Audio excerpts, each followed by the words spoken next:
संगठन सृजन के तहत पूरे बिहार में हम लोग का ये अभियान चल रहा है कि बूथ लेवल के नेताओं को शीर्ष नेतृत्व के पास अगर अपनी बात पहुंचानी है तो हमारे डेलीगेट आए हैं और मिल रहे हैं, लोगों की समस्याएं समझ रहे हैं।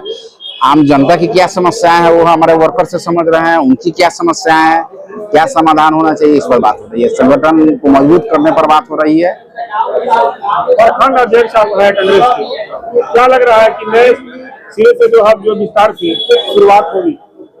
जी बिल्कुल, नए सिरे से शुरुआत तो हम लोग तो कांग्रेस पार्टी और कांग्रेस पार्टी के लोग बराबर संघर्ष करते रहे हैं। हम लोग संघर्ष से पीछे हटने वाले लोग नहीं हैं। आप लोग कोई मीडिया के लोग ही बता रहे थे कि भाई चुनाव के बाद इसका क्या मतलब है आपके संगठन मजबूत करने का, तो हम स्पष्ट रूप से कहना चाहते हैं कि ठीक है, चुनाव है, लोकतांत्रिक प्रक्रिया में चुनाव में जाना है, चुनाव की तैयारी करनी है, चुनाव में कैंडिडेट पार्टी का उतरना है, गठबंधन का उतरना है, उनके लिए मेहनत करना है, वो है। लेकिन हम लोग सालों भर संघर्ष करने वाले लोग हैं, सड़क से लेके सदन तक, सदन से लेके सड़क तक कांग्रेस पार्टी के लोग संघर्ष करते रहे। अभी आपने देखा नई दिल्ली में आई समिट पर हमारे राष्ट्रीय अध्यक्ष कांग्रेस के उदय भानु चीफ जी को गिरफ्तार किया गया, उनके साथियों को गिरफ्तार किया गया। इस देश में, इस प्रदेश में अघोषित आपातकाल चल रहा है, जो चिंता का विषय है, और कांग्रेस पार्टी ये बर्दाश्त नहीं करेगी और सड़क से लेकर सदन तक संघर्ष जारी रहेगा। तो इसी कार्यक्रम में एक और भी चर्चा हुआ है कि अभी जो ढाका में जो चुनाव हुआ है, 178 के जो जीते विधायक, उनको जिताने का कांग्रेस का सबसे बड़ा हाथ है। जाहिर सी बात है, जब गठबंधन में लोग चुनाव लड़ते हैं, सब लोग की अपनी भूमिका होती है।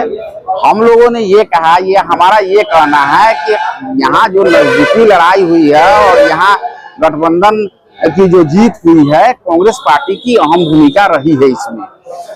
इस बात से तो इनकार नहीं किया जा सकता है। अगर किसी को कोई इस पर एतराज है तो बताए। कांग्रेस पार्टी के BLO 2, कांग्रेस पार्टी के बूथ कमेटी के लोग, कांग्रेस पार्टी के पंचायत अध्यक्ष, कांग्रेस पार्टी के पंचायत प्रखंड के लोग, विधानसभा के लोग लगातार संघर्ष किए हैं, लगातार घूमे हैं, लोग से जनसंपर्क किए हैं। तो जाहिर सी बात है कांग्रेस पार्टी का योगदान है। विपक्ष की तरफ से भी तो आरोप चल रहा है कि गलत तरीके से वो डाला गया जो गल्फ में है, वो एक अलग मुद्दा है।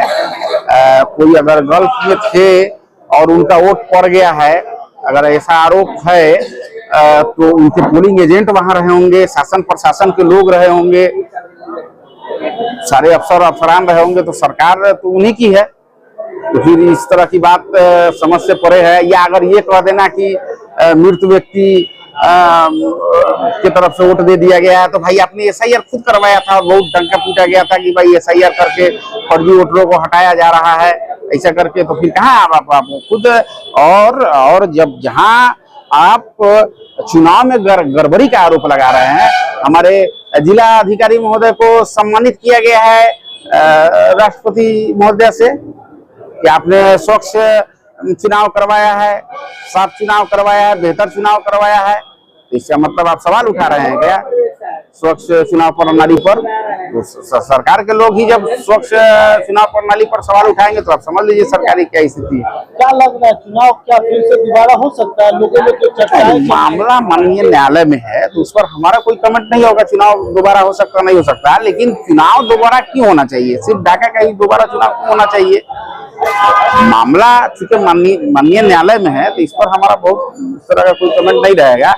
लेकिन जनता ने जब वोट किया है, एक लोकतांत्रिक प्रक्रिया है, उसमें चुनाव हुआ है, पूरे बिहार में चुनाव हुआ है, तो ढाका में चुनाव हुआ है। 178 वोट से हो, 78 वोट से हो या 8 वोट से हो, चुनाव अगर कोई कैंडिडेट जीत गया है तो फिर से चुनाव